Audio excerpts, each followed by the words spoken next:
Bismillah, Assalamualaikum warahmatullahi wabarakatuh. Alhamdulillahirabbil alamin wa bihi nasta'inu ala umuri dunya waddin. Wassalatu wassalamu ala asrafil anbiya'i wal mursalin wa ala alihi wa sahbihi ajmain, amma ba'd. Alhamdulillah, di hari ini kita bisa melanjutkan pembelajaran tahfidz kita melalui metode Umi di juz 30. Sebelum kita melanjutkan pembelajaran, Bapak ingin menanyakan kabar kalian terlebih dahulu. Apa kabarnya pada pagi hari ini? Alhamdulillah, luar biasa, tetap semangat, Allahu Akbar. Alhamdulillah ya, Allah masih berikan kita kesehatan untuk kita bisa melaksanakan aktivitas kita sehari-hari seperti sebagaimana biasanya. Untuk itu di hari ini kita akan melanjutkan hafalan kita di surat Al-Mutaffifin. Kita langsung saja membuka buku Umi hafalan kita di juz 30. Di halaman 35, di sini kita bisa lihat terdapat lanjutan ayat dari surat Al-Mutaffifin, di mana di pekan-pekan yang lalu kita telah menghafal surat Al-Mutaffifin sudah sampai di ayat ke-11. Karena itu di pekan ini atau di hari ini kita akan melanjutkan hafalan kita di surat Al-Mutaffifin, yaitu dari ayat 12 dan 13, 14 sampai ke 17. Di ayat ke-12 dan 13 ini berwarna atau diberi warna putih atau berwarna putih. Artinya kita akan menghafal kedua ayat ini 12 dan 13 sebanyak 30 kali. Dengan menggunakan buku metode ini diulang 30 kali, yaitu 1 kali mengulang sampai ke 20 kali mengulang kita melihat ayatnya. Dan untuk yang ke-21 kali sampai ke-30 kalinya kita mengulang ayat tersebut tanpa melihat tulisannya. Insya Allah sudah mengerti ya, karena telah kita praktekkan di pekan-pekan yang lalu di surat Al-Mutaffifin. Yang perlu kalian perhatikan di ayat ke-12 adalah bacaan hi-nya di sini. Bacaan hi-nya di sini karena terdapat coret panjang di atasnya, itu harus kita baca panjang 4 harokat. Ini seperti materi di jilid 3. Selanjutnya yang perlu kalian perhatikan yaitu di ayat ke-13. Yang perlu kalian perhatikan di ayat ini yaitu bacaan panjang pendek seperti di bacaan ma-nya. Di sini bacaan ma harus dibaca panjang karena fathah bertemu alif. Selanjutnya ini panjangnya adalah 2 harokat. Di bacaan huruf hi-nya di sini harus dibaca panjang 4 harokat karena dia terdapat coret panjang. Selanjutnya di ayat ke-13 yang perlu diperhatikan yaitu di bacaan panjang di huruf za-nya. Di sini za-nya dibaca panjang karena fathah bertemu alif. Dibaca panjangnya 2 harokat. Lalu selanjutnya di sini yang perlu diperhatikan yaitu pada bacaan huruf la. La-nya dibaca panjang 2 harokat karena terdapat fathah panjang. Begitupun di bacaan huruf a dan ya di sini dibaca panjang karena juga terdapat fathah panjang. Selanjutnya pada bacaan huruf na dan ko ini sama-sama dibaca panjang 2 harokat karena fathah bertemu alif di kedua huruf tersebut. Begitupun di huruf sa harus dibaca panjang karena fathah bertemu alif. Selanjutnya huruf to atau bacaan ti-nya di sini dibaca panjang karena kasroh bertemu ya sukun. Bacaan panjang tadi yang telah Bapak sebutkan di ayat ke-13 dan ke-13 dan ke-12 itu merupakan mata pelajaran yang telah kalian pelajari materinya di jilid 3. Selanjutnya di sini terdapat ada bacaan lam sukun. Bacaan lam sukun pada bacaan ini di ayat ke-13 jangan sampai ditekan bacanya, namun tidak boleh dibaca sampai pantul ya. Lalu di ayat ke-14, 15 sampai ke-17 ini diberi warna hijau. Artinya kita akan menghafal ayat ini sebanyak 30 kali secara sekaligus, di mana 1 kali mengulang sampai ke 20 kali mengulang. Kita melihat ayatnya dan mengisi kolom coretan. Lalu untuk yang ke-21 kalinya sampai ke-30 kalinya kita menghafal ayat tersebut tanpa melihat tulisan ayatnya, namun tetap mengisi kolom coretan. Insya Allah sudah memahami kalian dalam penggunaan metode 30 kali mengulang seperti yang telah kita praktekkan di pekan-pekan lalu.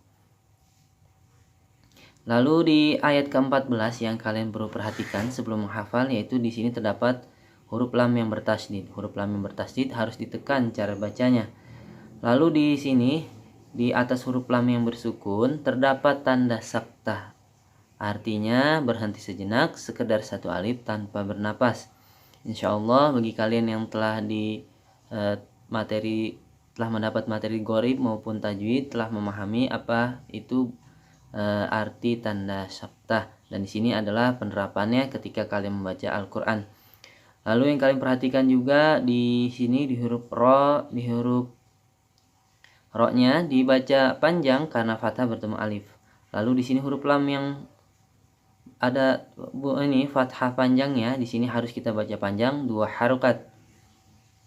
Lalu di sini ada bacaan lu-nya dibaca panjang karena dhammah bertemu waw sukun. Ini harus dibaca panjang 2 harokat.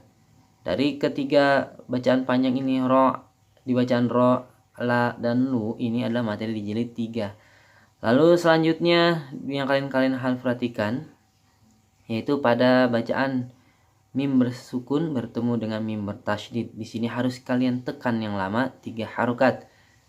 Ini adalah materi yang pernah dipelajari di jilid 5. Lalu di sini huruf ka dan nu-nya harus dibaca panjang 2 harokat, di mana ka fathah bertemu alif, di bacaan nu-nya dhammah bertemu waw sukun. Lalu di ayat ke-15, di sini terdapat lam yang bertasydid, lalu dia bercoret panjang. Dia harus kita tekan bacanya dan dibaca panjang 4 harokat. Lalu di sini terdapat huruf nun bertasydid, di sini harus kita tekan yang lama nun bertasydidnya. Ditekan yang lamanya 3 harokat.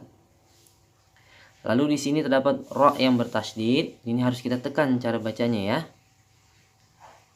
Lalu kita langsung saja ke ayat ke-16. Di ayat 16 di sini terdapat mim dan nun yang bertasydid.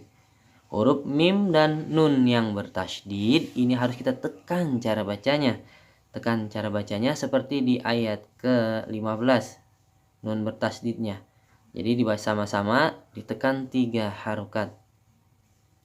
Lalu di sini terdapat huruf so ya. Huruf so. Lalu di sini terdapat huruf so, di mana huruf so-nya harus kita baca panjang karena fathah bertemu alif. Lalu dia hati-hati ketika membaca huruf lam yang bersukun. Ketika membaca huruf lam yang bersukun jangan sampai dibaca pantul. Dan di ayat terakhir terdapat mim bertasydid kembali. Seperti di ayat-ayat yang lain, ketika membaca huruf mim bertasydid itu harus ditekan yang lama 3 harokat. Lalu di sini terdapat huruf qa harus yang dibaca panjang karena fathah bertemu alif. Lalu terdapat huruf ha yang diberi fathah panjang. Ini harus kita baca panjang 2 harokat. Lalu ada bacaan di-nya di sini juga harus dibaca panjang karena kasrah bertemu ya sukun. Dan sebelumnya itu terdapat huruf lam yang bertasydid, jadi harus ditekan cara bacanya. Lalu kalian perhatikan di sini terdapat nun bersukun bertemu huruf ta. Nun bersukun bertemu huruf ta ini harus kita baca dengung yang lama 3 harokat.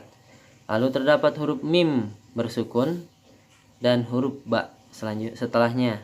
Jadi ketika mim bersukun bertemu dengan huruf ba, ini harus ditekan yang lama.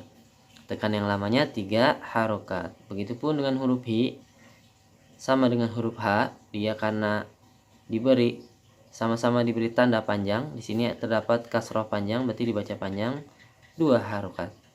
Itu saja mungkin yang kalian perlu perhatikan ketika akan membaca di surat Al-Mutaffifin di ayat 12 dan 17.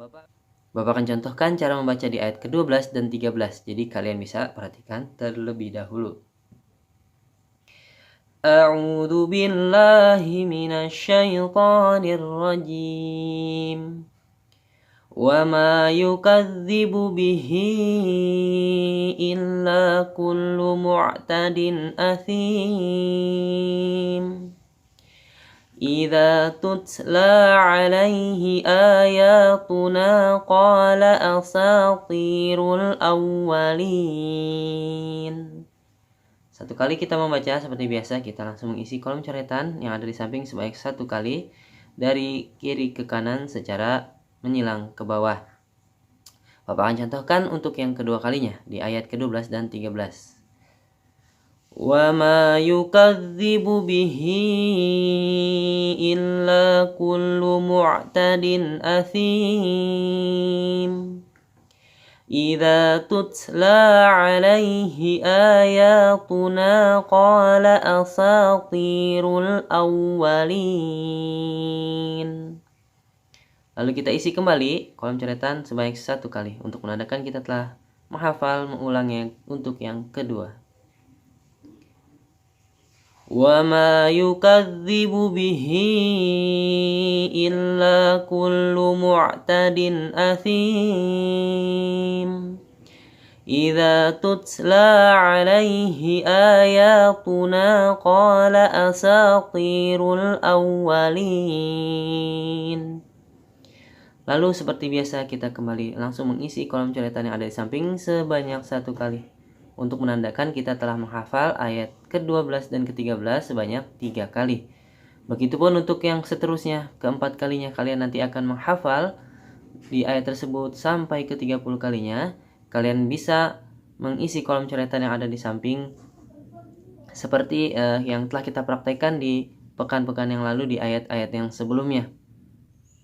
Bapak akan lanjut saja untuk contoh cara membaca di ayat ke-14 sampai ke-17. Kalla bal rana ala qulubihim ma kanu yaksibun. Kalla innahum an rabbihim yawma idzin lamahjubun.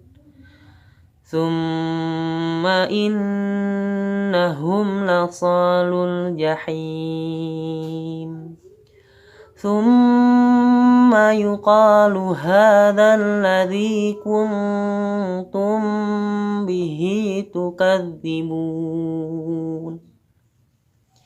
Setelah kalian 1 kali menghafal di ayat yang 14 sampai 17, 1 kali menghafal, kita langsung mengisi kolom coretan juga di ayat atau di kolom yang tersedia yang ada di sebelah kanan sebanyak 1 kali. Bapak akan contohkan kembali cara membaca di ayat ke-14 sampai 17. Kalla bal rana ala qulubihim ma kanu yaksibun. Kalla innahum an rabbihim yawma idzin lamahjubun. Thumma innahum lasalul jahim. ثُمَّ يُقَالُ هَذَا الَّذِي كُنْتُمْ بِهِ تُكَذِّبُونَ. Selesai membaca seperti biasa, kita langsung mengisi kolom coretan yang ada di samping sebanyak 1 kali. Dan ini menandakan kita telah menghafal ayat tersebut sebanyak 2 kali. Bapak akan contohkan kembali di ayat 14 dan 17 cara membacanya, jadi kalian bisa memperhatikan. Kalla bal rana ala qulubihim ma kanu yaksibun. Kalla innahum an rabbihim yawma idzin lamahjubun. ثُمَّ إِنَّهُمْ لَصَالُو الْجَحِيمِ ثُمَّ thumma yuqalu hadzal ladzi kuntum bihi tukadzibun. Lalu seperti biasa kita mengisi kembali kolom coretan yang ada di samping sebanyak 1 kali untuk menandakan kita telah menghafal ayat tersebut sebanyak 3 kali. Begitupun untuk seterusnya, kalian bisa lanjut menghafal secara mandiri di rumah untuk yang 4 kalinya sampai ke 30 kalinya menggunakan buku metode Umi ini. Insyaallah 10 kali. Itu saja mungkin tambahan dari Bapak di pelajaran di pekan ini. Jadi kalian Bapak tugaskan untuk menghafal ayat ke-12 sampai ke-17 di surat Al-Mutaffifin. Dan hasil hafalannya kalian bisa kirimkan ke grup yang telah ada dalam format video rekaman. Satu pesan dari Bapak yaitu ketika membaca ayatnya santai saja, jangan terlalu terburu-buru. Perhatikan dan utamakan bacaan-bacaan panjang pendek, yang ditekan lama, yang dibaca dengung yang lama, dan lain sebagainya. Selanjutnya, untuk pekan ini Bapak ada tugas juga selain surat hafalan wajibnya tadi di surat Al-Mutaffifin ayat 12 sampai ke 17, ada hafalan murojaahnya. Hafalan murojaah ini silahkan kalian hafalkan surat atau murojaah kembali surat Al-Buruz ayat 1 sampai ke 22. Di mana ayat ini akan insyaallah akan termasuk ke dalam materi di ulangan harian maupun di pekan PTS nanti ya. Penilaian tengah semester nanti. Jadi untuk hafal murojaah silakan dihafal kembali atau dimurojaah kembali di surat Al-Buruz ayat 1 sampai ke 22. Dan bisa kalian kirimkan hasil hafalan murojaahnya ke, dan untuk hafalan pribadi Bapak saja kalian bisa melanjutkan di ayat ataupun di surat rekaman telah kalian kirimkan di pekan lalu. Dan dikirimkan dalam bentuk format video rekaman. Itu saja mungkin dari Bapak yang dapat Bapak sampaikan pada pertemuan pembelajaran tahfidz kita di kali ini. Jangan pernah bosan dalam mempelajari Umi, baik hafalan maupun bacaannya. Meskipun pembelajaran kita masih dilaksanakan dalam suasana pembelajaran jarak jauh dan belum bisa bertatap muka secara langsung. Akhir kata, kurang lebihnya mohon maaf Bapak akhiri. Wassalamualaikum warahmatullahi wabarakatuh.